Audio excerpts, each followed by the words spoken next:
We need to try living separately for 7 days. Okay, this word's really hit me like a freight train. 5 years of marriage, and suddenly she wanted a trial separation. Not because of any major fight or betrayal, but because she needed space to reassess our relationship. When she first suggested this ridiculous experiment, I kept my face completely neutral despite the rage building inside. She explained how her recently divorced friend had recommended this healthy exercise to gain perspective. According to her, we'd still be married, just living separate lives for exactly 1 week to appreciate each other more. I wasn't born yesterday. This wasn't about appreciation. This was a test. One I refused to fail by begging or showing weakness. Instead, I looked her directly in the eyes and said, "If that's what you want, I'll respect it." 7 days, starting tomorrow. The shock on her face was immediate. She'd expected resistance, tears, perhaps even anger. My calm acceptance threw her completely off balance. She stammered, asking if I was upset. I simply replied, "You've made your decision. I'm making mine on how to handle it." That night, I slept in the guest room without another word. The next morning, while she was still asleep, I began implementing my plan.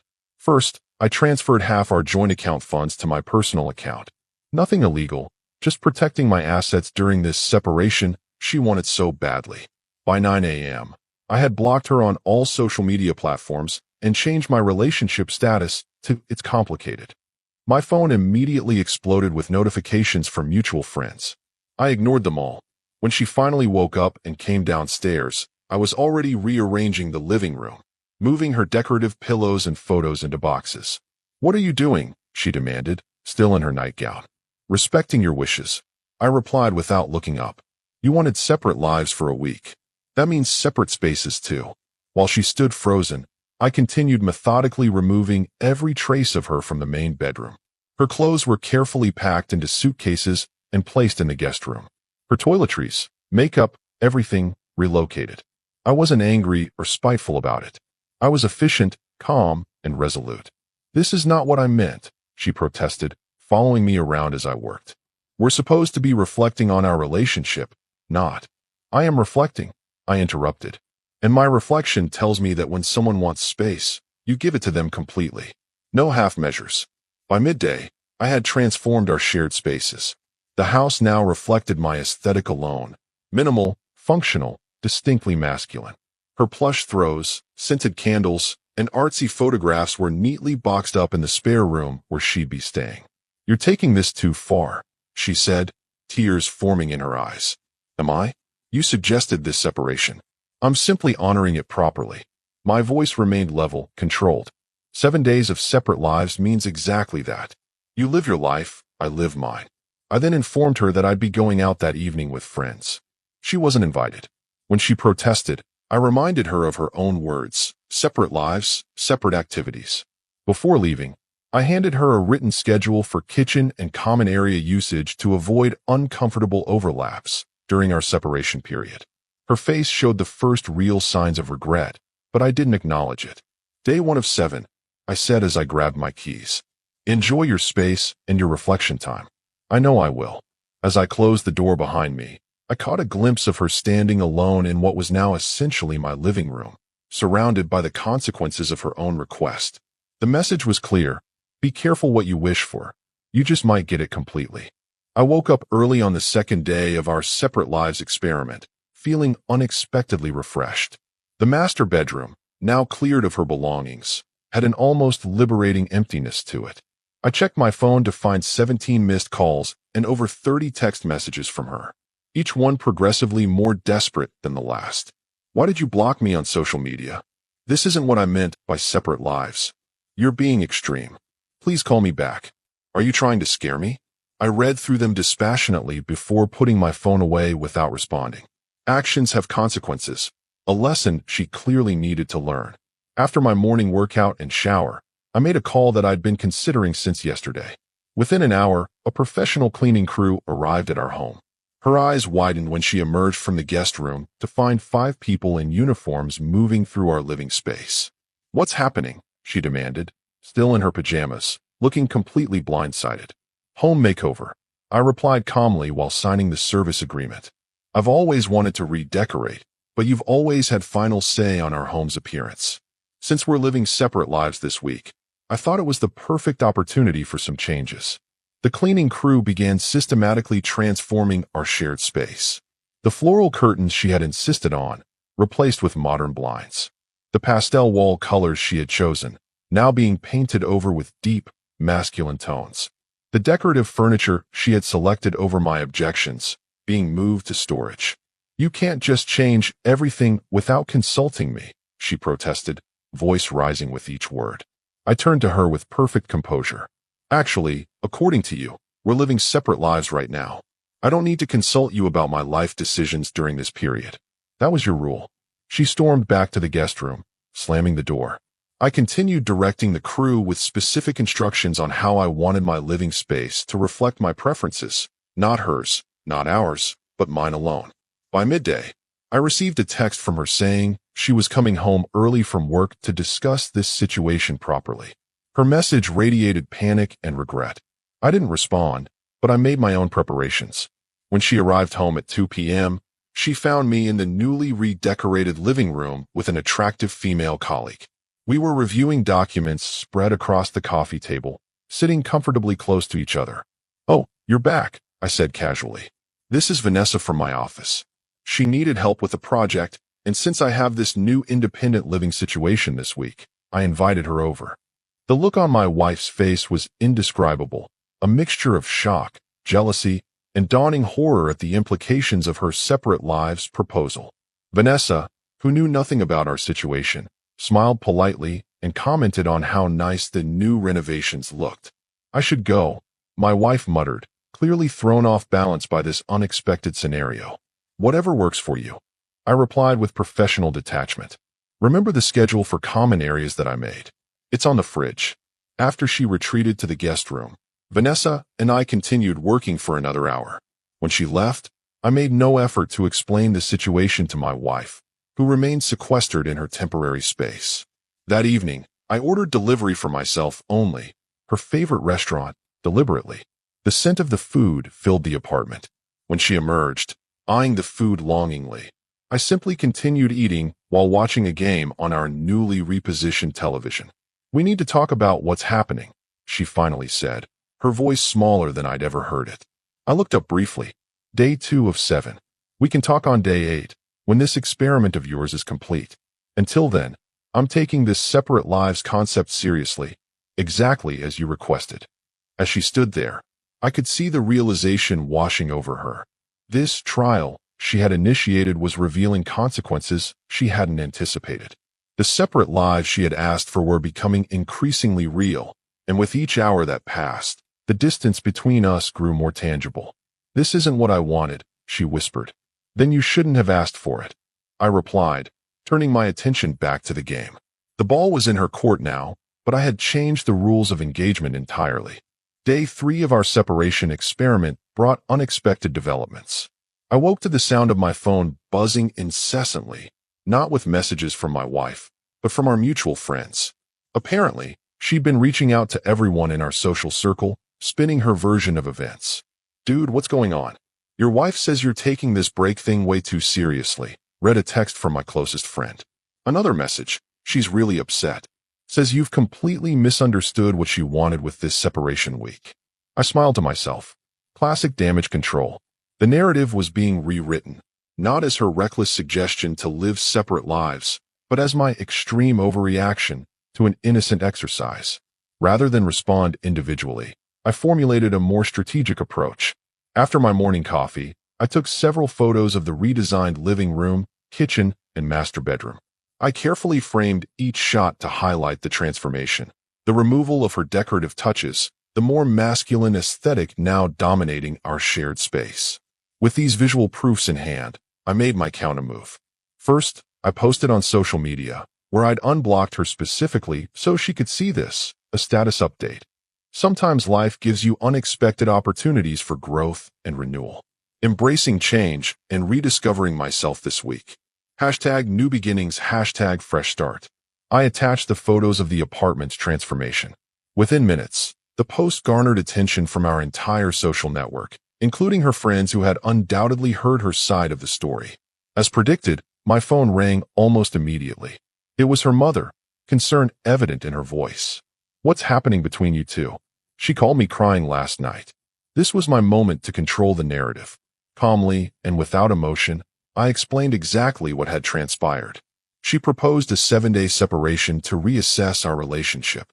Those were her exact words. "I'm simply respecting her wishes by creating genuine separation, as requested. If she's upset about the consequences of her own suggestion, that's something she needs to reflect on." The silence on the other end was telling. Her mother, always practical, asked pointedly, "Was this separation her idea? You told me you both decided this together." "I have the text messages if you'd like me to forward them," I replied evenly. This was entirely her initiative. By midday, I learned through shared friends that my wife had left work early, too upset to concentrate. Apparently, her carefully constructed narrative was unraveling as the truth spread through our social circle. The villain role she had tried to assign me was backfiring spectacularly. When she returned home that afternoon, her approach had shifted dramatically. Gone was the indignation of yesterday. Instead, she appeared subdued, almost contrite. "Can we please talk?" she asked, standing uncertainly in the doorway of what was now exclusively my living room. I looked up from my laptop.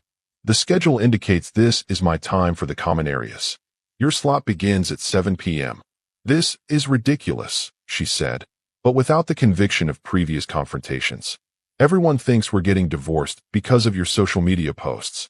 "I simply shared my experience of the separate lives you requested," I replied. "Would you prefer I lie about our current arrangement?" She closed her eyes, composing herself. "My friends were just suggesting this as a way to appreciate each other more. Not whatever this has become." I shut my laptop deliberately. Interesting how these friends offering relationship advice are all recently divorced. Perhaps not the most credible source for marriage counseling. The truth of this observation hit home. I watched realization dawn across her face. How easily she'd been influenced by people whose own relationships had failed. "I made a mistake," she admitted quietly. "Can we just end this experiment now?" I maintained unwavering eye contact. Day 3 of 7. We committed to this process. Ending it prematurely would defeat the purpose of your reflection exercise, wouldn't it? The frustration on her face was palpable. She was trapped by her own rules, experiencing the full consequences of her impulsive decision. "Your time slot for dinner preparation starts in 3 hours, I reminded her. "I'll be using the kitchen until then to meal prep for tomorrow."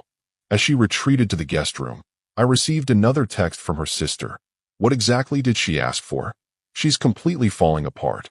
I responded with screenshot evidence of my wife's original proposal. No commentary needed. The truth spoke for itself. By evening, the power dynamic had shifted completely. What began as her test of our relationship had transformed into a painful lesson about respect, commitment, and consequences. 3 days in, and the experiment was yielding results. Just not the ones she had anticipated when she casually suggested appending our marriage for a week of personal space. The morning of day 4 marked the halfway point of our separate lives experiment. I was reviewing work documents when I heard a soft knock on the bedroom door. She stood there holding a peace offering. My favorite breakfast and coffee prepared exactly how I like it. "I thought we could have breakfast together," she suggested hesitantly. Her eyes revealed a night of little sleep, her usually immaculate appearance now noticeably disheveled.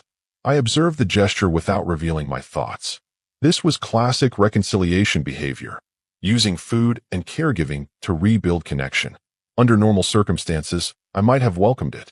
But this wasn't about a meal. This was about respect. "Thank you for the effort," I said evenly, "but I've already eaten. According to our schedule, this is still my private time." Her expression fell, the carefully prepared tray suddenly meaningless. "Can we please talk? Really talk? I think this has gone far enough." I considered her request for a moment. "We can talk, but not about ending this experiment early. That's non-negotiable."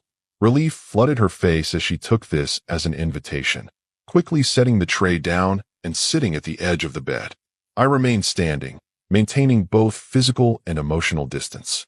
"I made a terrible mistake," she began, voice cracking slightly. "The girls from my office, they're all going through divorces and kept talking about how their marriages failed because they lost themselves. They convinced me we needed this separation test to strengthen our relationship. I listened without interrupting, noting how she deflected responsibility to external influences. When she finished, I responded with calculated precision. That's interesting, because yesterday, I had a productive conversation with someone too. I paused deliberately. A divorce attorney. The color drained from her face. What? Why would you? To understand my options, I interrupted calmly. This separation may have started as a test for you, but it's become something more significant for me. It's revealed fundamental issues about respect and commitment in our marriage. It was just a stupid suggestion. I never meant.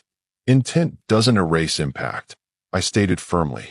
When you casually suggested dismantling our life together for a week, you revealed how easily you'd compromise our commitment. That's not something I can simply forget when your experiment ends. Tears formed in her eyes. Are you saying you want a divorce? I'm saying I'm evaluating what I want, which is exactly what you claim to need this separation for. The difference is I'm taking it seriously. She reached for my hand, which I subtly shifted away. The attorney explained interesting points about how experimental separations can be viewed legally. Did you know that in some cases, they can be considered evidence of marital breakdown? This revelation hit her visibly hard. What she had framed as a harmless exercise suddenly carried potential legal ramifications she hadn't considered. This was never about breaking up, she whispered desperately. Then what was it about? Testing how much I would tolerate? Seeing if I would beg you to stay? Understanding what manipulation tactics worked best on me. My tone remained steady, but my words cut with surgical precision. She had no response to this. The true nature of her experiment, whether conscious or unconscious, had been exposed. The attorney will email me some paperwork later today, I continued. Not divorce papers, but a post-nuptial agreement that protects both our interests should you decide to reassess our relationship again in the future. A post-nuptial agreement? Shock registered in her voice. You can't be serious. Completely serious. If our marriage continues after this week, it will be with clear boundaries and consequences for breaching them. Rising from my seated position, I checked my watch pointedly. I have a video conference in 10 minutes. Your time in the common area begins at noon. As she gathered the rejected breakfast tray, I added one final thought. By the way, I've canceled our joint credit cards for the duration of the separation. Since we're living separate lives, it seemed appropriate to separate finances temporarily as well. I've left cash on the counter for your expenses. She stood frozen, the full weight of the situation finally sinking in. This wasn't just about rearranged furniture or blocked social media. This was about the fundamental trust and structure of our marriage being systematically dismantled, all triggered by her casual suggestion to live separately for a week. Day 4 of 7. I reminded her as I turned back to my laptop. We're only halfway through your experiment. After she left, I heard muffled crying from the guest room. I didn't feel joy at her distress, but I did feel vindicated. Sometimes the most valuable lessons come through difficult consequences. And she was learning, day by day, exactly what she stood to lose with her careless treatment of our marriage. The 5th day of our separation began with an unexpected silence. My wife had left early, without the usual sounds of her morning routine filtering through the apartment. The note on the kitchen counter simply read, "Taking a personal day. Need time to think." I proceeded with my day as planned, heading to work with a sense of calculated detachment. The post-nuptial agreement had arrived in my email as scheduled, its legal language spelling out clear terms for any future separation or divorce. I forwarded it to her work email with the subject line, "For your review, Day 5. Throughout the day, colleagues noticed my changed demeanor. "You seem different," my team leader commented during lunch. "More focused, more decisive. Just gaining clarity on some personal matters," I replied, realizing it was true. This separation had indeed brought clarity, not about whether I wanted the marriage, but about what kind of marriage I was willing to accept. I returned home earlier than usual, planning to use the empty apartment to finalize some work projects. As I approached the door, I heard it, the sound of keys frantically jiggling in the lock. Then came frustrated pounding. "Open the door." Her voice, tight with panic and anger, carried down the hallway. I walked calmly toward the commotion, watching as she turned at the sound of my footsteps. Her hair was disheveled, eyes red from crying. "My key doesn't work," she stated accusingly, holding up her keychain. "I had the locks changed yesterday afternoon," I responded matter-of-factly. Separate lives, separate security. I left a message with your sister about it. You changed the locks on our apartment? Her voice rose in disbelief. You can't just lock me out of my own home. I raised an eyebrow. Is it your home this week? According to your experiment, we're living separate lives. I'm simply creating the appropriate boundaries. Neighbors' doors cracked open at the commotion.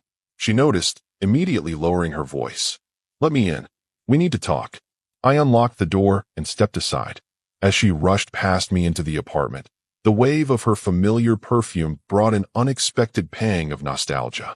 For a moment, just a moment, I felt the weight of what we were risking. Then I remembered how easily she had suggested dismantling everything we'd built.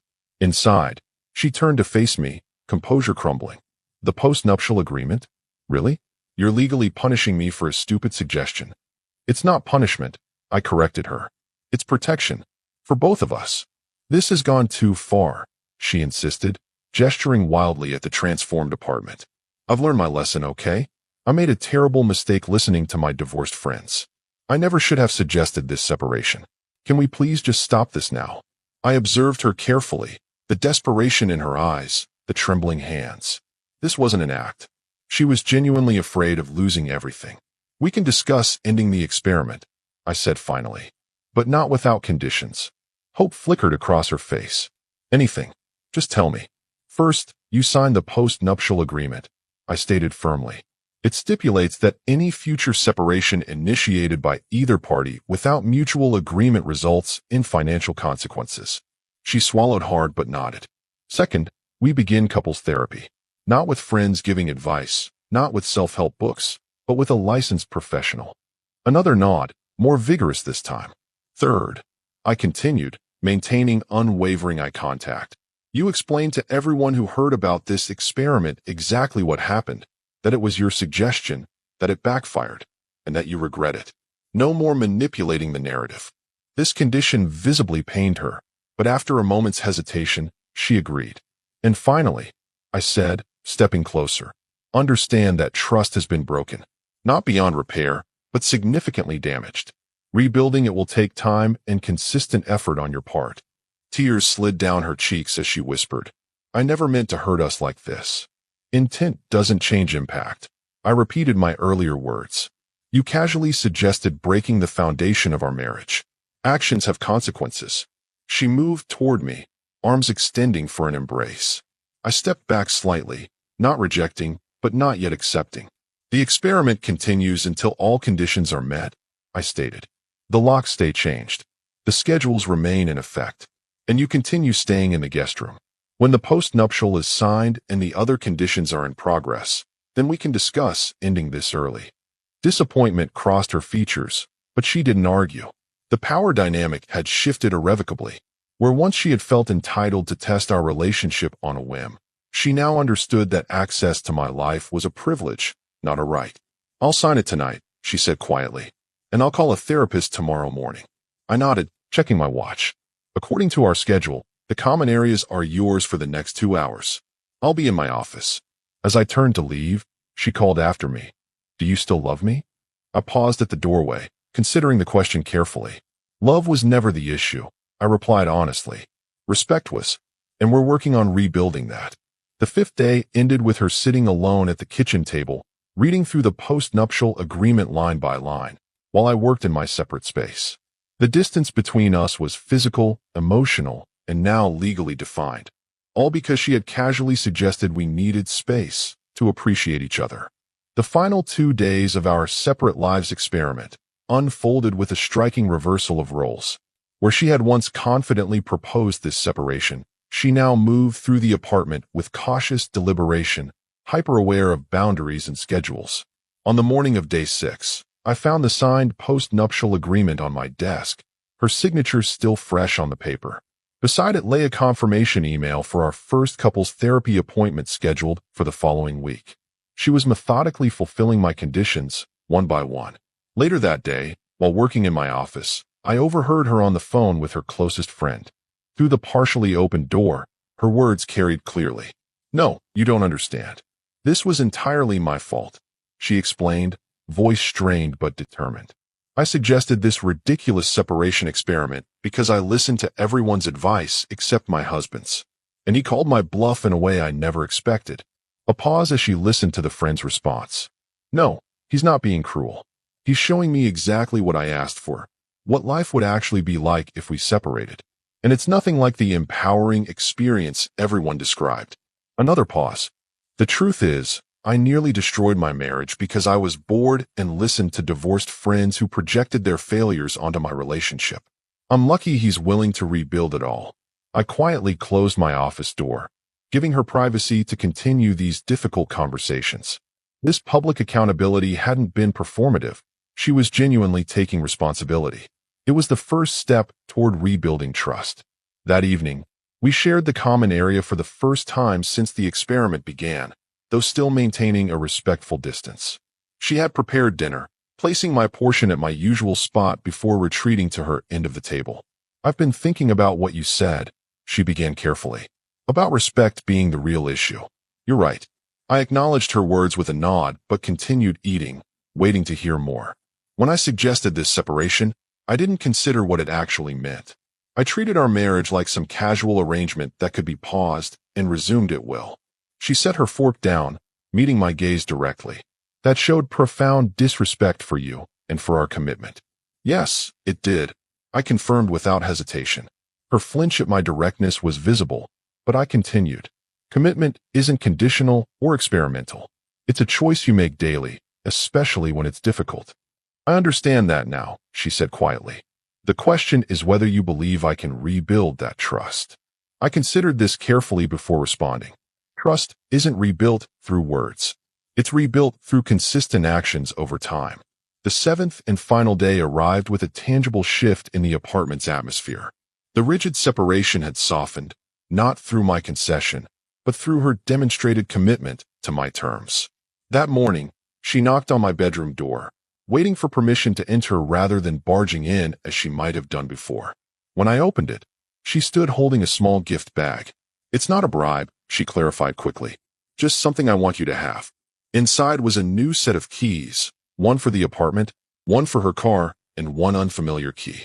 The third key is to a safety deposit box, she explained. I've placed copies of our important documents there, including the post-nuptial agreement. It's my way of showing I'm committed to the new boundaries we've established. The thoughtfulness of this gesture wasn't lost on me. She hadn't tried to win me back with grand romantic gestures or emotional manipulation. Instead, she'd acknowledged the seriousness of our new arrangement with a practical symbol of security and transparency. Thank you, I said, genuine appreciation in my voice for perhaps the first time that week.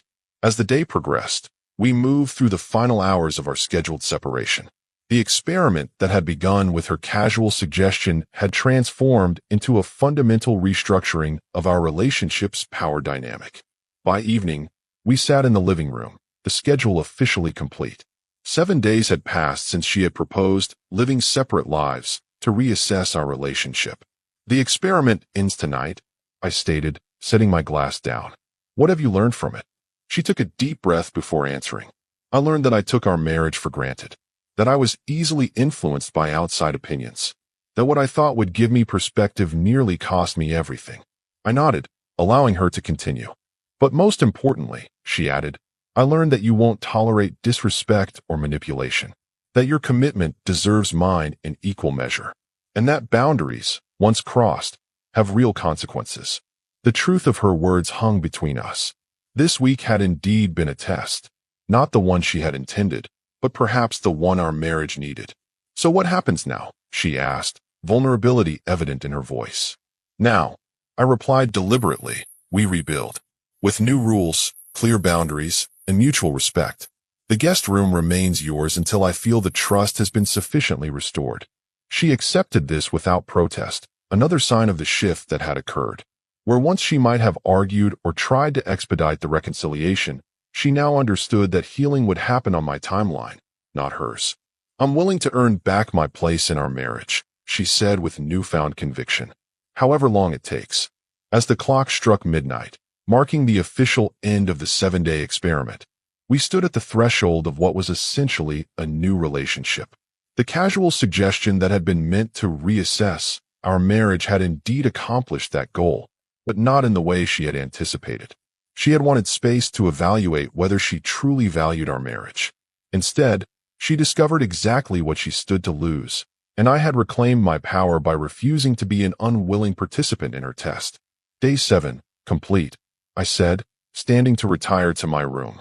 Now the real work begins. The experiment was over, but its effects would endure. In trying to test our relationship, she had permanently altered it, hopefully, in the end, for the better. Our story has come to an end. If you've made it this far, how about subscribing to our channel? It helps us immensely. I've selected 2 other videos for you that I'm sure you'll enjoy. Feel free to click on them. I'll be waiting for you in the next story. See you soon.